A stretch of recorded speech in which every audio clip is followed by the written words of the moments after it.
৭৩২ কোটি টাকার বেশি সন্দেহজনক লেনদেন ও ১০ কোটি টাকার অবৈধ সম্পদ অর্জনে সাবেক সংসদ সদস্য মোফাজ্জল হোসেন চৌধুরী মায়া ও তার স্ত্রীর বিরুদ্ধে পৃথক দুটি মামলা করেছে দুদক। দুপুরে দুদকের প্রধান কার্যালয়ে সংস্থাটির মহাপরিচালক আক্তার হোসেন জানান, মোফাজ্জল হোসেন চৌধুরী মায়ার ১৬টি ব্যাংক হিসেবে ২৫৫ কোটি ১২ লাখ ২০ হাজার টাকা জমা ও পরবর্তীতে উত্তোলন করার অপরাধ অনুসন্ধানকালে প্রমাণিত হয়। তার স্ত্রীর নামে থাকা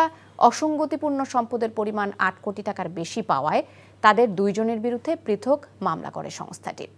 এদিকে রেলওয়ের লাগেজ ভ্যান প্রকল্পের নামে রাষ্ট্রের ৩৫৮ কোটি টাকার ক্ষতি সাধনের অপরাধ অনুসন্ধানকালে প্রমাণিত হওয়ায় রেলের সাবেক ডিজি শামসুজ্জামান সহ ৬ জনের বিরুদ্ধে মামলা করেছে দুদক।